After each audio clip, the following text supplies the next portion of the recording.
जैसे कि आपने पिछले पार्ट में देखा, गांव वाले हाथ में टर्च लिए दूर खड़े थे। डर के मारे कोई पास नहीं जा रहा था। सुमित की आंखें पूरी पत्थराई हुई थी। तो चलिए स्टार्ट करते हैं। वह पूरी तरह से कुएं के सम्मोहन में था। गांव का मुखिया चिल्ला रहा था, पीछे हट जाओ, वो तुम्हें खींच लेगी। पर सुमित को सिर्फ एक ही आवाज सुनाई दे रही थी, एक बच्चे की सिसकने की, जो कि कुएं की गहराई से आ रही थी। आज इस 50 साल पुराने पाप और गुनाहों का हिसाब होने वाला था। तभी अचानक गांव के मुखिया उस कुएं के पास जमीन पर गिर के माफी मांगने लगे और उस कुएं का जो भी बचा कुचा राज था वो भी खोलना शुरू किए। 1970 में कोई भी सूखा नहीं पड़ा था, बल्कि गांव के कुछ जमींदारों लोगों ने जमीन के लालच में उस बेगुनाह औरत और उसके बच्चे को डायन करार देकर उस कुएं में उन्हें जिंदा ही फेंक दिया था। और वो पागल तांत्रिक बस उनके डर का फायदा उठा रहा था।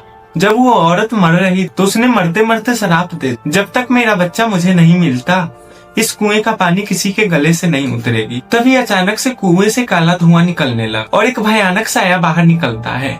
उसकी उंगली बहुत लंबी और नुकीली थी। वो धीरे धीरे सुमित की तरफ बढ़ती है। वह साया सुमित के गले तक पहुंच चुकी थी। तभी राहुल को विकी की वो पुरानी पोटली याद आई जो उसने कुएं के पास देखी थी, और उस पोटली में वही पत्थर थी जो विकी ने उस कुएं में फेंकी थी। राहुल ने चिल्लाते हुए बोला, उसे पत्थर नहीं, उसे अपना पुराना बच्चा चाहिए। जिन्हें गांव के मंदिर से लाया हुआ वो सिद्ध कवच कुएं में फेंका और एक गंगा जल का धारा छोड़ी। गंगा जल जैसे ही पानी में गई, उसके स्पर्श से वो रूहानी साया धीरे धीरे शांत होने लगी। तभी कुएं के गहराई से एक छोटी बच्ची की परछाई ऊपर आई और उस औरत के साये का हाथ थामा और दोनों धीरे धीरे हवा में विलीन हो गए। वो खौफनाक हंसी अब एक शांत लोरी में बदल गई। विकी तो वापस नहीं आया, लेकिन उसका फेंका हुआ पत्थर कुएं के विंडे पर वापस आ गया, जो कि अब खून से नहीं चंदन के लेप से लिपटा हुआ था।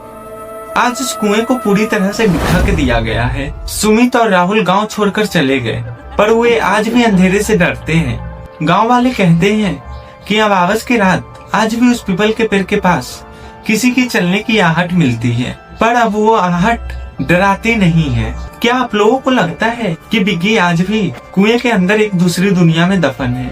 कमेंट में जरूर बताइएगा और ये याद रखिएगा कि कुएं का राज दफन ही अच्छे लगते हैं। अगर आपको ये स्टोरी अच्छा लगा हो तो मेरे YouTube चैनल को सब्सक्राइब करें और बेल आइकन को ऑल पे सेट करें।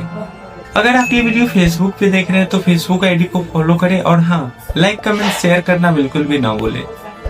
तो चलिए मिलते हैं अगली सुबह अगली कहानी के साथ। तो आप लोगों से विदा लेते हैं।